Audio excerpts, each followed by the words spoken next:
Our next guest here is coming to tell us eat properly but carefully, responsibly. Jacqueline Kathomi is a nutritionist at AAR Hospital. Good morning. Good morning. Welcome to Kenya's Biggest Conversation. Thank you so much for having me. How you doing? I'm well. Yes. We're going to be eating. Yes, we are. Okay. No matter what. No matter what. Yes. But you just want us to eat responsibly. Eat right. And to eat right. Yes. And to be aware of what we're eating. Exactly. Okay. If you're eating a whole goat, eat a leaf, please. Whenever you hear being told Eat right. have you been told to eat vegetables? Yes. That's what I'm saying. Eat a leaf with your goat. Well, not necessarily on eating vegetables and leaves. You can have your portion of ugali. You can have your portion of the beef, the chicken, whichever one you're having. If you love the fish, you can also have it, but just eat it right. Msikie imeitwa portion. Portion. When vegetables are mentioned, there's no portion. Portion.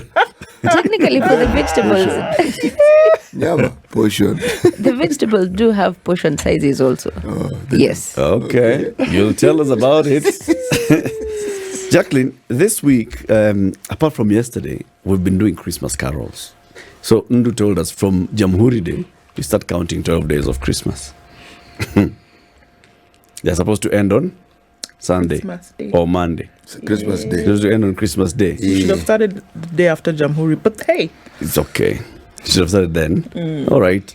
So wherever we are going to do all our 12 no matter today. what. Yes. Sindio? And be done with it. And be done with it. You lead us into So singing. we're all going to do it this time. Okay? Everybody knows what they're supposed to do. Yes. Right? Yes. Okay. Yes. On the first day of Christmas, my true love gave to me. 5 golden rings. 4 calling birds. 5 rings are golden. City, just remind us today's proverb. Okay. Yes, sir. Bahati ki kukataa. Our proverbs for the whole of this week have been from the country of Kenya, the delightful, wonderful country of Kenya. Kenya nchi ya ajabu. Kabisa. Na maajabu mengi. Sana. Okay, and our final proverb is in Kiswahili. Bahati ikikukataa hata kwa mganga haitafaa. Bahati ikikukataa Imekukataa kabisa hata kwa mganga haitafaa. Jacqueline, what do you think the Kenyans are saying with this proverb? Bahati ikikukataa hata kwa mganga Haitafaa. haitafaa. That's a tough one. In this essence, I will say the luck that you're having as Kenyans, be it social-wise, be it financial-wise, be it health-wise, we all have to just give glory to God for everything. But if your luck runs out, then you're definitely in trouble. But I don't think you can run out of luck. Okay.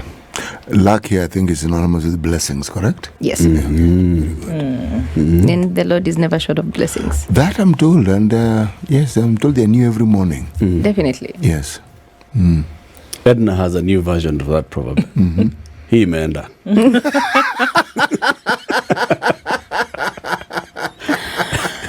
Hii imeenda. Okay. Right. Jacqueline, who's a nutritionist? First of all, it's very important for us to understand. Who's a nutritionist? Well, a nutritionist is anyone who's gone through the training, specifically pertaining to diet, and has received the necessary training school-wise and has been licensed to practice as a nutritionist, as a dietitian. Various institutions within the country do offer the course. KMTC being one of them, where I am privileged to have been a student from. We have Kenyatta University, Nairobi University. So it's a rigorous training that you go through to be able to now be able to understand how food upon ingestion is able to be absorbed and then utilized by our body. So what do they teach you? Balanced diet, the end. Not really. There are different units. You have the nutrient interaction, nutrient drug interaction. So there's a little bit of pharmacology, organic chemistry, little bit of business, and the aspect of medicine in itself. Yes. Oh, okay. So, why is it important for one to observe nutrition? On a day-to-day basis, we do utilize energy in form of the calories that we're burning. To take a simple walk, a flight of stairs, you utilize energy. But then if you do not have enough stores or reserves in your system, you definitely get depleted, and your energy levels are affected, your mood is affected, your hormones levels are affected. And in this essence, nutrition comes into play the role of helping you to be able to be well nourished. Yes. You know, oftentimes when we think of nutrition, we think from the extremes, right? When you are overweight into obese and you need to cut back, or when you are not even underweight, but when you look at malnourished children, that's when you think, okay, nutrition here is lacking. And in fact, for malnourished children, just thinking they need food. Nutrition, balancing it, just give them something to eat. Yeah. Why should somebody who feels okay bother about their nutrition? Thank you so much. When it comes to the physical lookout, I could look at you and tentatively say you're well nourished. Someone might look at me and tentatively say that I'm well nourished. But then when we get into the parameters of the assessment, which can be anthropometric and biochemical, then you might find that you're malnourished or I'm malnourished, just by the aspect of looking at one being overweight or obese, and you sort of judge that this person is malnourished. But then when you speak about malnutrition, in most cases, people will tend to go towards the underweight and the kwashiorkor marasmus aspect. Very few will go into the aspect of being overweight and being obese. But then there's also the middle spectrum, whereby this person looks well nourished. But when you look at their biochemical parameters, they are not well nourished in the aspect of they've got more fat deposition, they've got much more cholesterol, and you might find one who's slightly obese, but their muscle composition is more than their fat composition. And looking at this person, they are healthier than the one who looks skinny, but they've got a higher fat composition. So it's not just on the basis of I look at you and you're underweight, you're malnourished. I also have to go the further step of assessing you. So what's that balance of fat, muscle, and the rest, and bone? Similar to genetics, everyone's body composition is different. On my end, for example, if one was to look at me 3 months ago, you'd say that I'm well nourished. But at the time, I wasn't. Physically, I looked fine, but due to a little bit of stress of work and life, I was a bit overwhelmed. And my lab works were not the very best, so I was malnourished. And I had to take the initiative of now getting to improve. You looked okay. I looked okay. But the lab was telling us different story. Yes. What was lacking? At the moment, I was lacking a little bit of the protein in my system. I had sort of, being a nutritionist, getting to advise people I have been privileged to have worked in the setup of low income and high income. So in the low income setup, you'll find that the day-to-day meals of a person, they just comprises of carbohydrates. So they are not well nourished in the aspect of protein, energy, malnutrition. Moving to the city setup, I got the fast lifestyle. Yeah. And it's all about the fast foods, fast meals, and getting to do the meal preps. So once in a while, you're tempted to also go and binge eat a little bit of the fast foods. So I decided to do a little experiment of myself. And so that as I'm giving the advice to my clients, I'll be able to be giving it from somehow research perspective on my end. And at this point, I went sort of on intermittent fasting of basically just veggies and carbs. But then I would incorporate a little bit of the plant-based proteins, which is usually just like 35% protein and 75% carbohydrate. And after 3 months, I did the lab works and they were not the very best. And upon evaluation, my mood had changed, my energy levels were not the very best. And now from that essence, I was able to now give the guidance to the clients that this works for other people, but this might not work for you. Because unlike medicine where you have a headache and you take the Maramoja or the Panadol and you're set, when it comes to nutrition, it's individualized. Your gut microbiota determines your composition. It determines how your mood and your growth hormones and your setup is going to be. Your gut what? Your gut microbiota. What is that? It's on the lining of your intestinal wall. There is the aspect of the good and the bad bacteria. So now that's the microbiota. Yes. Okay. Good. So it's individualized. It's individualized. How do you know yours? How do I know mine? You will have to undergo the necessary test. So, for example, if I were to take your weight, your height, and your age, I'll get your BMI. But then your BMI is not enough to tell me. Before, it was enough to say that you're overweight, you're underweight, you're normal. But then when you do the lab works, especially something like the lipid profile, that's your cholesterol levels, your H1C, that's your sugar levels, your UECs, that's your kidney levels, your kidney workup levels. Upon doing this, we'll be able now to ascertain whether your kidneys are functioning well, your liver is functioning well, and whether or not we also tentatively might do a stool and a urine to be able to ascertain whether or not your gut is well. Now, going further, nutrition has advanced in the aspect of now we are incorporating the body composition analysis, because for the nutritional aspect being individualized per patient, you need to consume this amount of calories depending on your activity factor and how much energy you're utilizing. So now with the incorporation of the body composition, it's able to ascertain, like you've said, your bone percentage, your muscle percentage, your fat percentage. So based on this, it's also able to calculate how many calories you're burning while at rest. And factoring in your physical activity and your day-to-day activities, you're now able to come up with a diet that's able to now guide you so that you're not overweight, you're not overeating, and you're not undereating.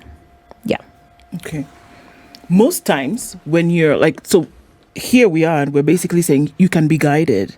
We usually let everything go when you're in a, it's a festive period. It's one of the things that we do when food is the one thing that brings people together, isn't it? Yeah. And that you celebrate with it. So then how can you mind to body, mind over matter kind of thing? How can you even start to think, okay, I'm not, when the goat is before me, I'm not thinking about, what did you call it? Microbiota. I'm not thinking about the microbiota at that point. Going into the festive season, most people, you'll find that you've come from, take it from January. You've got your resolutions. I want to lose this amount of weight. I want to live healthy. You're okay the first week. I want to be exercising 3 times a day, 3 times a week, this number of times. I want to be going on these hikes. So you've set up sort of this new bucket list for the year. Some will pull through all the way to maybe the first week, the second week, and by Feb, they're like, no, this is too much. And you're tempted once in a while. You're like, I've been working the whole month, so wacha nirudishie mwili shukrani niambie pole. Which in some cases is understandable, but it comes down to how you yourself have disciplined yourself.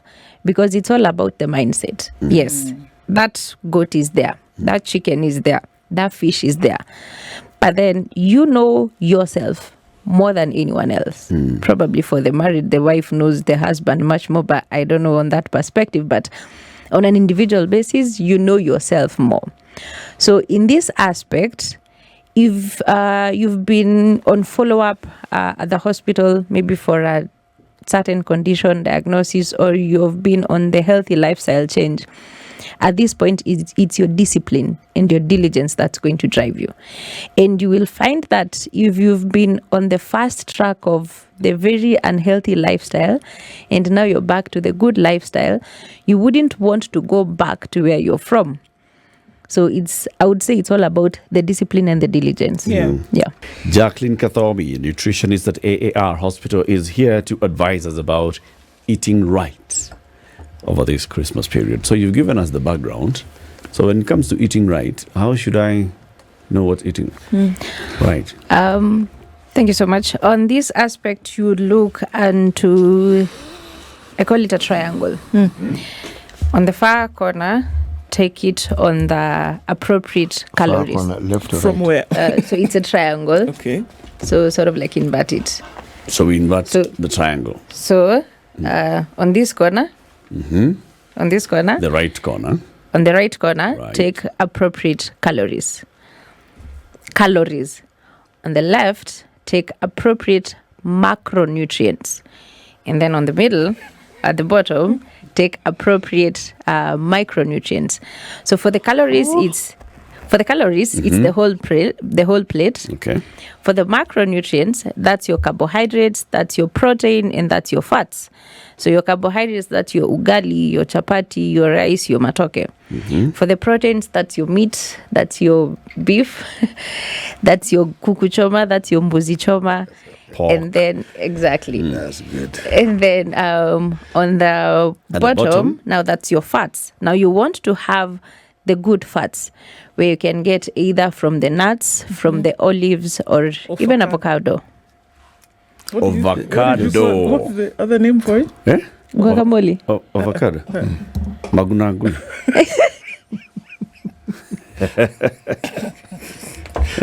That's a lie. No, it is. Mago what? Magunangui. Or like we call it at home, matosi. There you go. See? That's avocado. It's avocado. Yes. Not on the cado. Eh? So you want to have You wait a until balance. Edna tells us what they call it. Yeah. You wait. She'll find out. Go on. So this at is where you this get the point- fats Yes, that's where you get from the fats. nuts. Olives, your avocado. Okay. So you want to have a balance of all of them. You don't want to overdo on one aspect, because they all play a vital role in helping out in your body system. So if you overeat on your carbs, you'll tend to now eat a little on your protein. If you overeat on your protein, and in most cases, the proteins, some of them do contain the bad fat, especially the animal protein. What is bad fat? Now, the bad fat is the type of cholesterol that sort of clogs your arteries. So you want to have a minimal intake of that. Example. Cheese, the meats themselves, Animal fats. animal fats. They're bad. Yes, that's the bad fat. Eh, So you want to have a small amount of it. okay. If you've ever gone for a checkup, especially if you do... You look at me as though I've never gone for a No, checkup. She's sure that you have. Okay, when did you last have your last wellness checkup done? A couple of months ago. Couple of months. If it was less than 6 months ago, I would advise for another one. You know those things cost. Yes, Okay. but you Okay. can speak with your doctor and get to tailor make it as to how the test you want done. For example, at AAR, our wellness checkup, you can get it for as low as 10,000, and that's so many tests and consultation and some medication on top of that. And what are you looking for essentially? Because I'm trying to play this off of, so we're eating, we've been eating for years, right? And then every time there's a festive period, we add some more eating on top of that, isn't it? And then most times overindulging in things that you wouldn't normally have. And so now adding on top of, the burden on the body. So if we say get a checkup, what are we looking for? Are we just trying to make sure that everything is okay? But what will we be looking for? When you go in for a wellness checkup, it's going to make sure that everything is okay. When we come into the month of October, we encourage ladies to go for the breast mammogram exams. So that's to ensure that they probably don't have cancer. And if you do, it's detected early. For the men, when we come to November, it's all about the prostate. Now, when it comes to December, some people usually set it aside to have their complete wellness checkup. And this will help to now ensure that even as you're going into the festive mood, as you're eating right, your body is well. You'll definitely take in your car to the mechanic for a tune-up once in a while. So it's about time we also start tuning up our bodies. Yes. City, what is it? You know, what you're saying makes a lot of sense, especially when you give the vehicle analogy. Because we will repair our cars, even if it costs. We'll bite our tongue and frown, but we'll repair it because we want it to keep moving. Yes. I'm eating my own word because I'm the one who asked about the cost for it. So the balance then is on calories, on the macros and the micros. Yes. Should they be 30-30-30 or 33-33? Should they be even? Not necessarily. Depending on, like I said, you need a checkup, first of all, an analysis to be able to now ascertain. So you might find your carbohydrates, I will probably give you like between 40 and 50% of what you're having on your plate. Your protein. Carbohydrates are kina ugali and warus. Yes. And chapo. And then for your protein, I might give you tentatively maybe 20 or 30. And then for your fats, I want to be as minimal as possible. I could go to something like 15. The nuts. Fats. Your fats. So the those are nuts, nuts. the olives. But then remember, going into the festive season, most people... Avocado siku hizi inatumiwanga asubuhi kwa mkate. Yes. Unatumia saa 4 hivi snack. Yes. Avocado unaweka kwa chakula saa 6. Avocado nakula nayo sasa unasema ati you make it. That is good fat. That is good fat that you're having. So what we want to do is to reduce the bad fat. And the bad fat comes in from your animal protein and then also from the deep fried foods, because you want you to have less of the bad fat, the saturated versus the polysaturated fats. Okay. So having the good fat will ensure that your meal is tasty. Well, I'm not just going to give you like boiled foods. I'll definitely add. Sounds boiled, but go on. It's not boiled. You can do sauteing, you can do pan frying, you can do your grilling, but as much as possible, try and avoid the deep frying. But Jacqueline, they tell us things like marrow, and they tell us things like those that are good for you. Are you not saying that it's marrow. not? Bone marrow. Like, you know, the stuff that...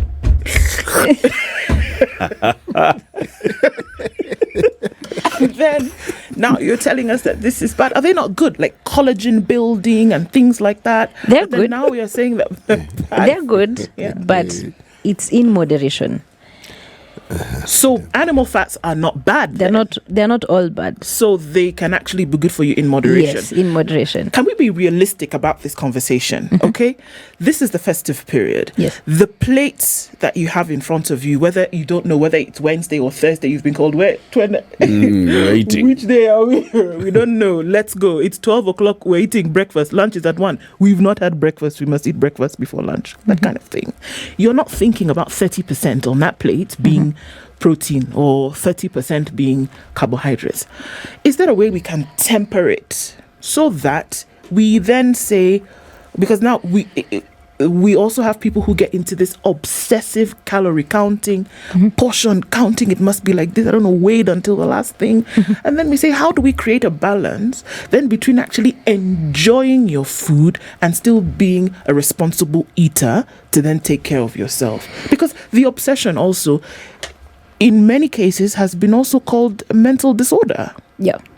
Yeah. So how do we strike the balance between the two? Of course, being overweight, I mean, things that I've struggled with, you then now say, okay, I need to now see how I can work this out. But then at the same time, you don't want to get to the place whereby, it's counting nuts even.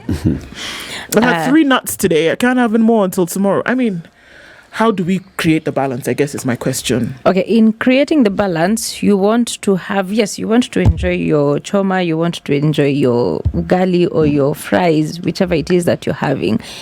But then incorporating a good portion of the soluble fiber from the whole foods, the fruits such as the apples, the oats. They are good sources of the soluble fiber, so that it can be able to, number one, help with your cholesterol levels.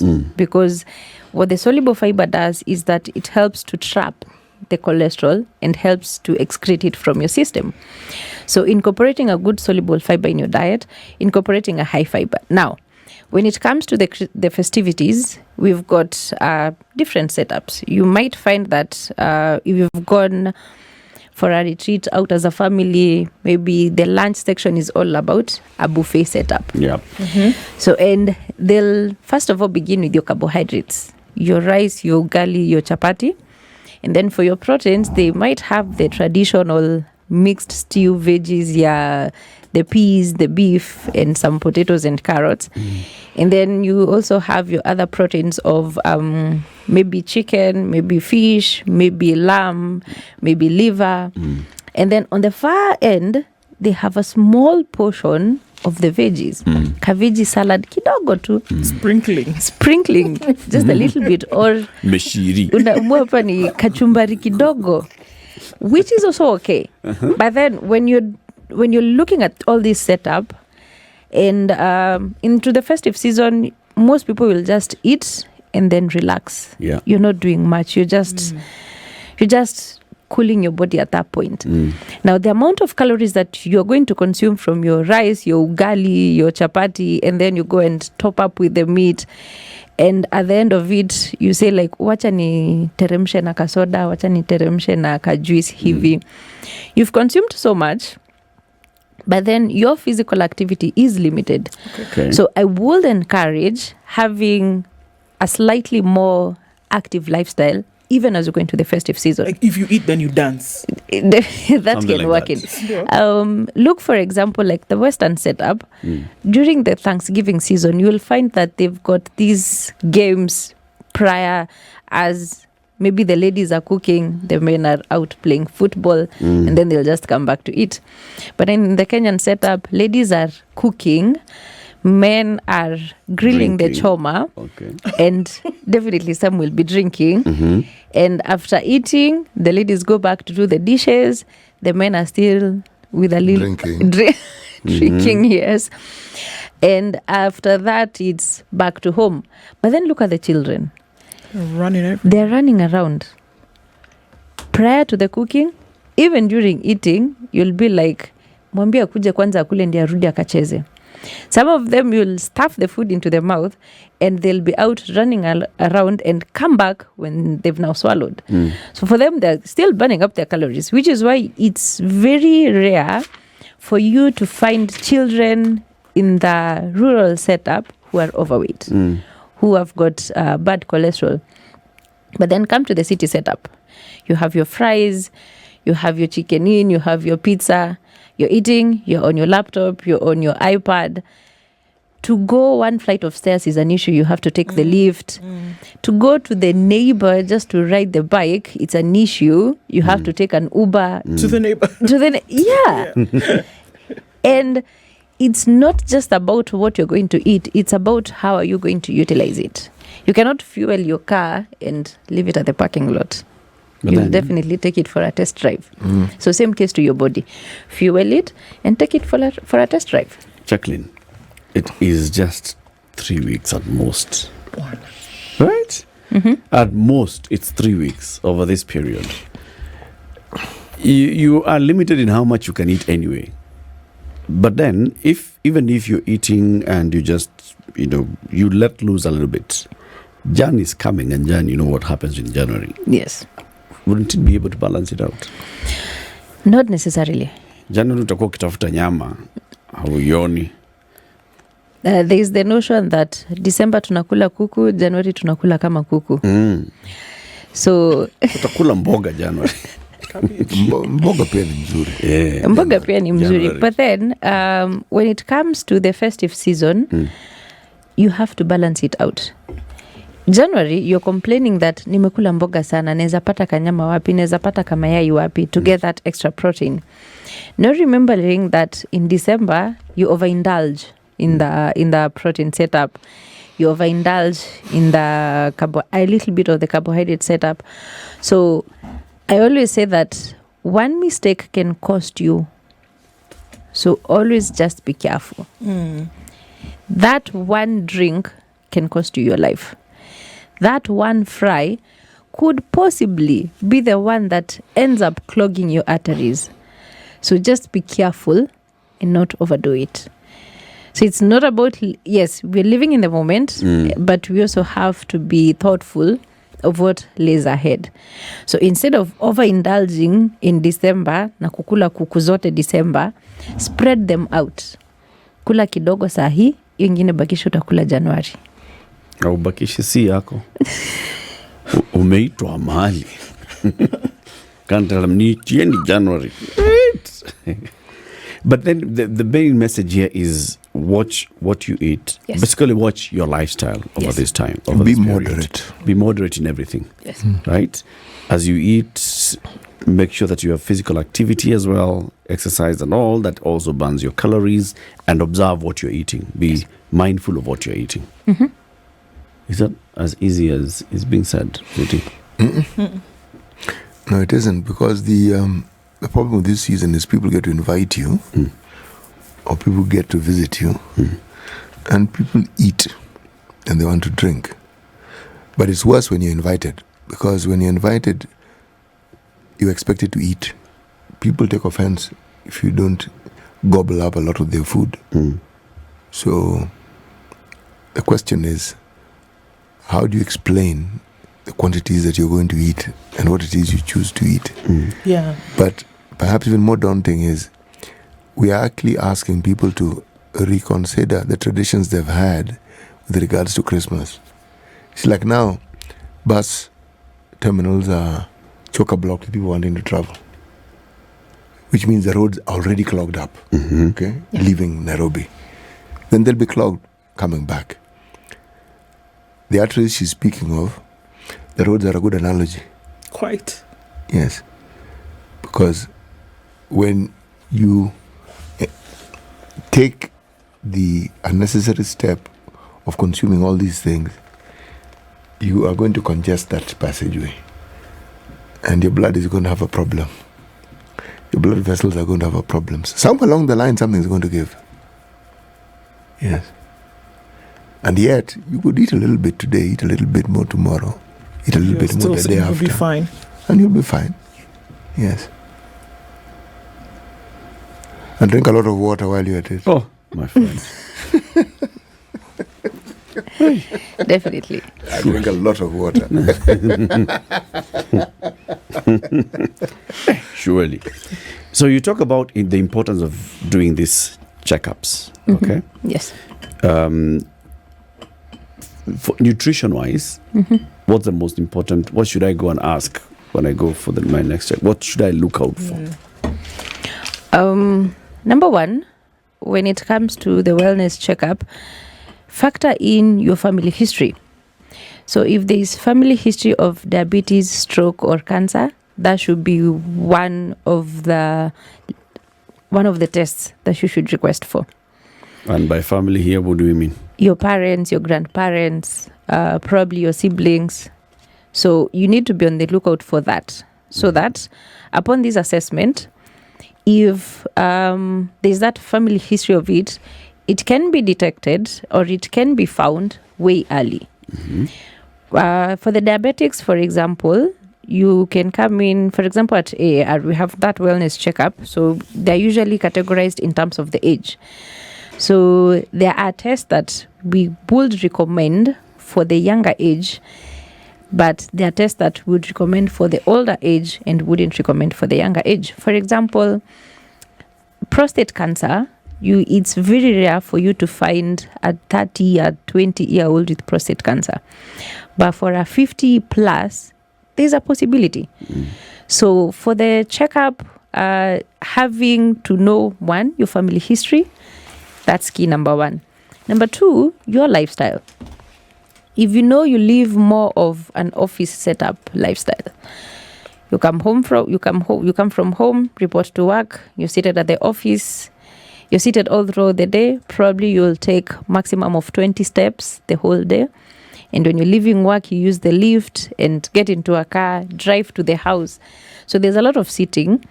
In this essence, I would also factor in a good heart test, just in case of any clotting. So there are different tests that you would recommend for different ages and different forms of lifestyle. So popping into your nearest health facility, get your age, get your lifestyle, and then you'll be able to ascertain that with a consultation from the doctor. These are the tests that you need based on the history that you give. Okay. Important to know. How often should one do? Quarterly, monthly, No, not half monthly. yearly? Depending, you can do it every 6 months. So that's twice a year. Okay. But then after the first test, that will determine whether or not you need to come in for another test in a month, in 2 months, in 3 months, or we're good for the next 6 months, or we're good till next year. Okay. Yeah. Jacqueline Kathomi, nutritionist at AAR Hospital. Thank you very much for joining us. We've been talking about nutrition and watch what you eat and how you eat. This is the Situation Room, the only way to start your day.